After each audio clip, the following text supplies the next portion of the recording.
Há uma matéria lançada em julho de 1996 da revista Teoria e Debate com o seguinte título: Sementes de um Estado Fundamentalista. Veja, gente, o fundamentalismo é um desserviço em qualquer parte do mundo, mas para tratar deste tema é necessário um vídeo somente e exclusivamente para falarmos sobre isso. Além disso, é importantíssimo sempre o respeito por todos os especialistas, tá? Todos sem exceção. Mulheres, homens que nos trouxeram e ainda nos traz o que de fato ocorre lá no Oriente Médio, como, por exemplo, a jornalista Gillian Flynn, que nos traz um pouco da realidade vivida por ela neste livro aqui que eu indico a vocês.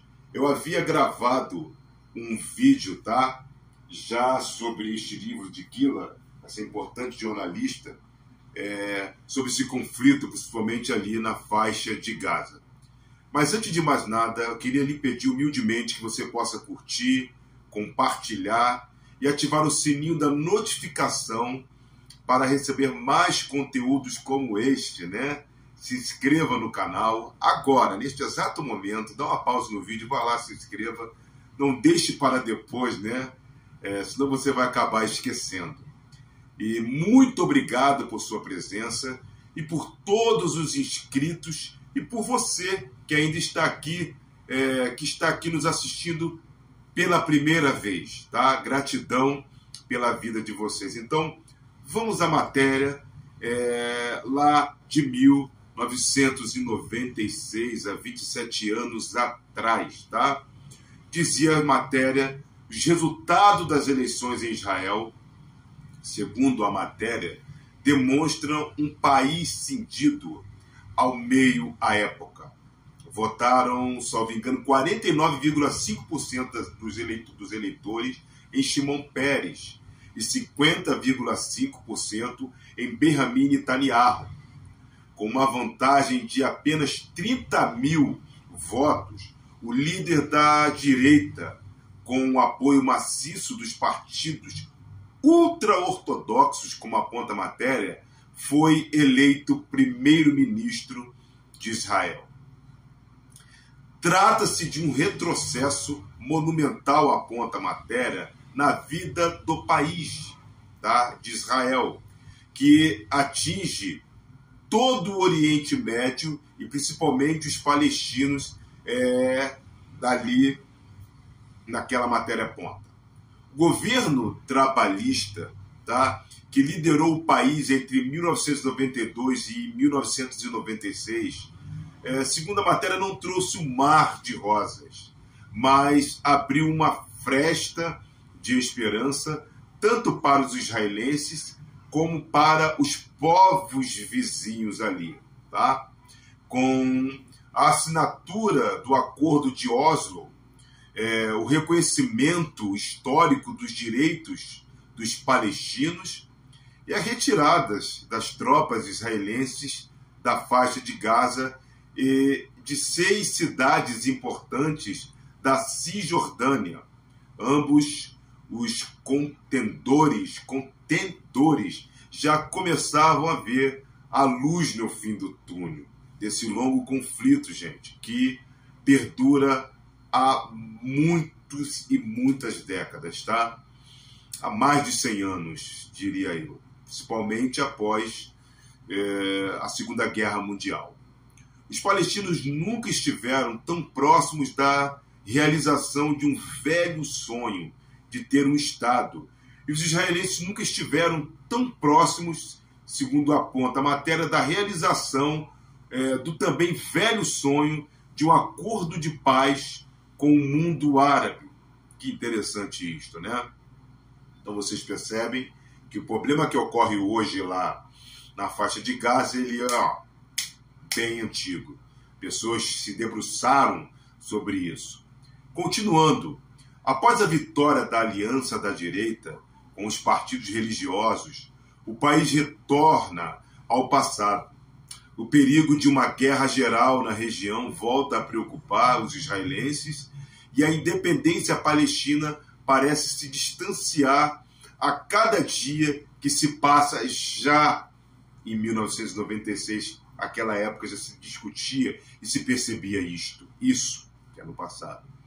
Em seus princípios básicos, o novo governo nega o fundamento do processo pacificador Benjamin Netanyahu, o mesmo que hoje ainda está lá, que consistia em territórios em troca de paz, e declara que não devolverá as colinas de Golá à Síria e que ampliará, expandirá, os assentamentos na Cisjordânia.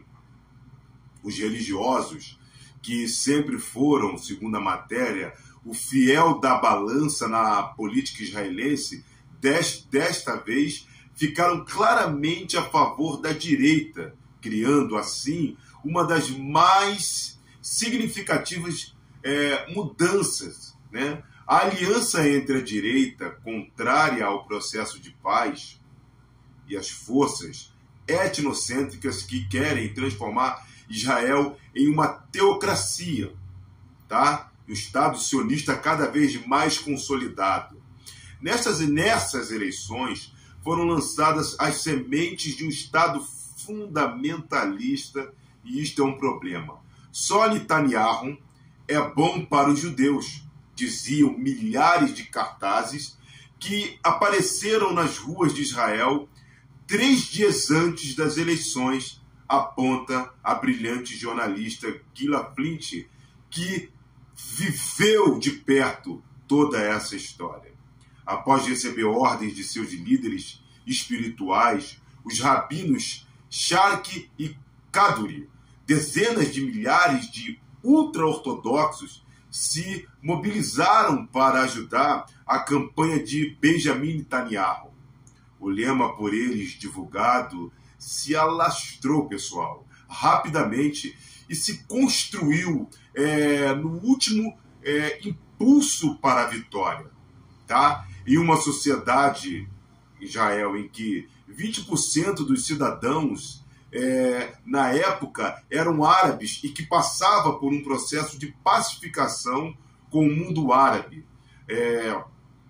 O conteúdo racista e segregacionista do lema desperta uma profunda preocupação. Shulami Aloni, uma das mais importantes líderes da luta pelos direitos humanos no país, declarou certa feita, naquela oportunidade. Atenção para esta declaração, disse ela. Abre aspas.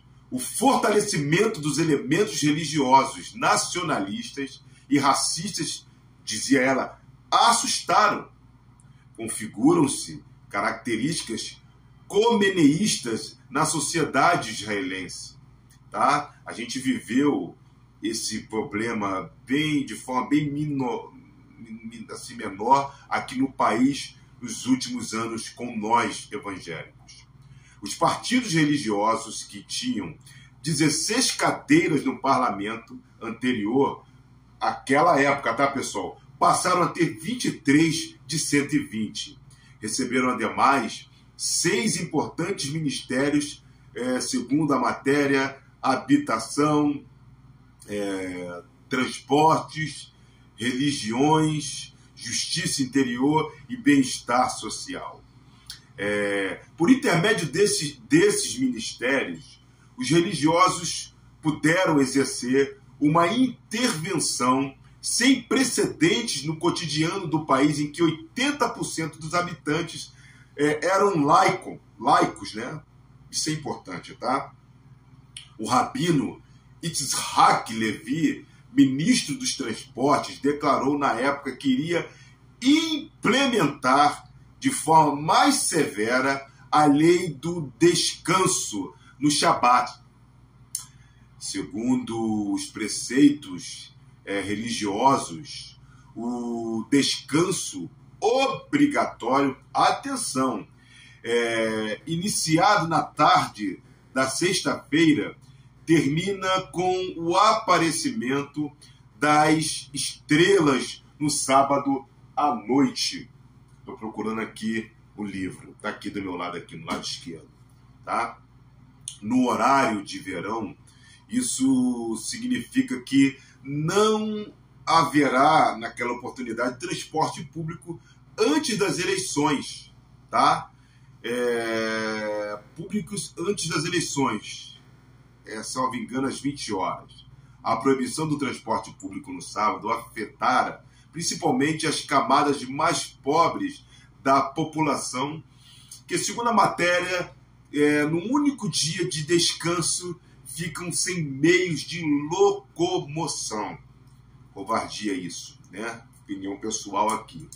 Esse é apenas um exemplo citado na matéria entre muitos atos de coerção religiosa que os novos ministros pretendiam implementar. Copiou? Os políticos ultra-ortodoxos, entenda-se, ultradiretistas, de extrema-direita, declaravam abertamente que gostariam que Israel fosse um Estado regido segundo as leis de Halacha, a legislação judaica ortodoxa. Gravíssimo. Porém, enquanto isso não for possível, eles tentaram introduzir e implementar o máximo de leis religiosas no cotidiano do país. Meu Deus, tenha misericórdia. Tá?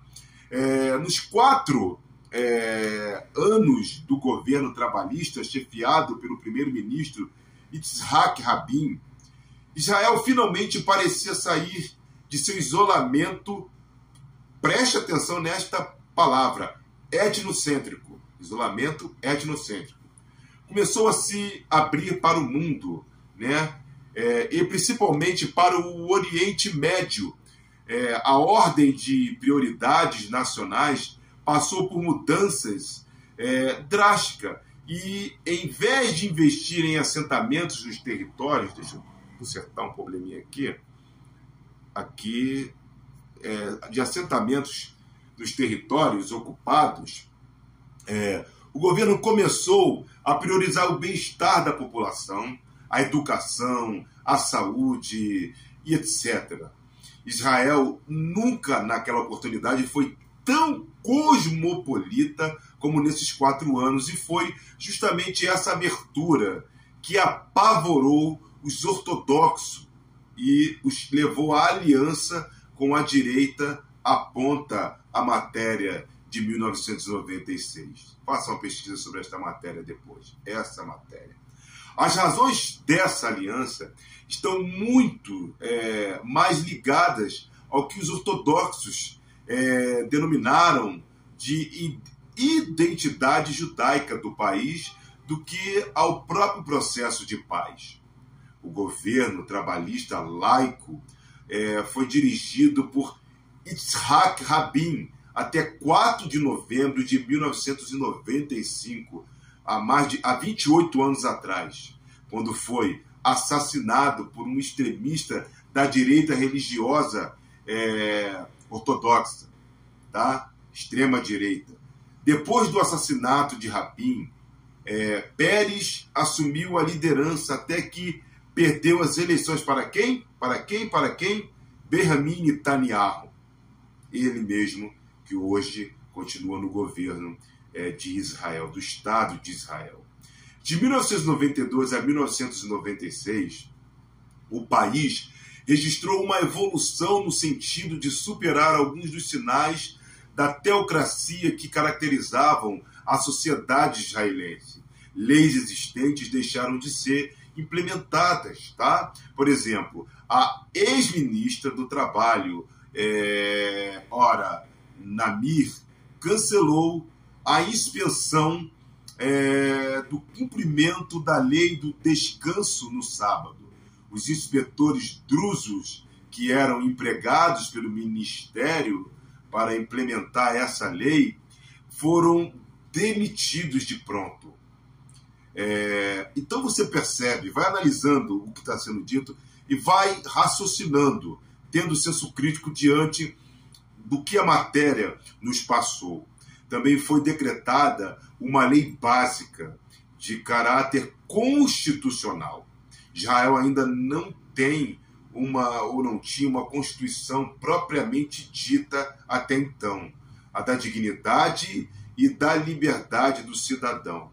A Suprema Corte de Justiça, baseando-se na nova lei, aprovou vários precedentes de caráter democrático e laico. É muito importante que o Estado seja laico. Por exemplo, em casos, ainda mais naquela área, relacionados aos direitos dos cônjuges em casais homossexuais e etc. Tá? Esse tipo de abertura democrática da legislação irritou profundamente os partidos religiosos, assim como no Brasil, nos últimos anos, e os levou a mobilizar todas as forças para derrubar o governo trabalhista à época. O psiquiatra e escritor Emanuel Berman, em artigo no Journal Haaretz, salvo engano, Journal Haaretz, salvo engano, comparou os efeitos das últimas eleições naquela época com uma cena do filme Roma, de Fellini. Durante as escavações no centro de Roma, os operários descobrem pinturas subterrâneas escondidas por centenas de anos. Maravilhados, então, param as escavações e observam as pinturas, mas a luz forte dos holofotes rapidamente as apaga. Preste atenção nisso que está sendo dito. Deixa eu consertar aqui. Muitos hoje em Israel sentem a mesma sensação. O novo governo de direita e de religiosos estão rapidamente apagando todas as conquistas à época do governo de Rabin, e com isso se esvai uma esperança que já tinha criado raízes nos corações de metade da população israelense, gente. Então havia ali uma ascensão de humanidade. Ao fazer o balanço das eleições, a direita salienta que obteve 55% dos votos judeus e que tem uma vantagem de 10% à época no eleitorado judeu. Entre os cidadãos árabes israelenses, 90% votaram em Peres, e foram eles que criaram o quase empate apontado acima. Porém, para os partidos de direita e os partidos religiosos, os votos dos cidadãos árabes não contam. Vale lembrar, aponta a brilhante Gila Flint, que uma das principais críticas desses partidos ao governo trabalhista consistia no fato de que se baseava em uma maioria parlamentar que incluía os partidos árabes. Tá? O próprio Yigal Amir, o assassino extremista de Rabin, alegou que ele não tinha o direito de entregar territórios aos árabes, pois não contava com uma maioria judaica. Logo após o assassinato de Rabin, Peres contava com uma vantagem de 20% sobre Netanyahu, Benjamin Netanyahu. Se as eleições tivessem, aponta a matéria, sido naquela época, poucas semanas depois do assassinato, ou seja, no fim de novembro de 1995, Peres teria vencido facilmente. Mas, porém, alegando não querer parecer oportunista, cometeu o erro de resolver esperar. Tá bom? Em meados de fevereiro de 1996, o governo anunciou que as eleições seriam em 29 de maio. Uma semana depois, começou uma série de atentados suicidas cometidos por grupos radicais islâmicos na região. Em 2 semanas, explodiram 2 ônibus em Jerusalém e um homem-bomba detonou explosivos que levavam no corpo no shopping center da rua, deixa eu lembrar aqui, Dizengoff, em Tel Aviv. Os atentados suicidas deixaram, segundo esta matéria, pessoal, 70 mortos e mais de 200 feridos, causando um grande choque em Israel à época. A população entrou em pânico, a direita aproveitou para incitar contra, quando você fala direita, você fala extrema-direita, tá? Aproveitou para incitar contra o processo de paz e Peres despencou nas pesquisas. Em represália aos atentados, o governo declarou o bloqueio dos territórios palestinos, o que condenou mais de 2 milhões de pessoas a uma situação insustentável. Gente, isso tudo lá atrás. Pega a visão, como diz a gíria popular. Com 70% de desemprego e a impossibilidade de exportar ou importar mercadorias, a situação econômica da população palestina se deteriorou rapidamente.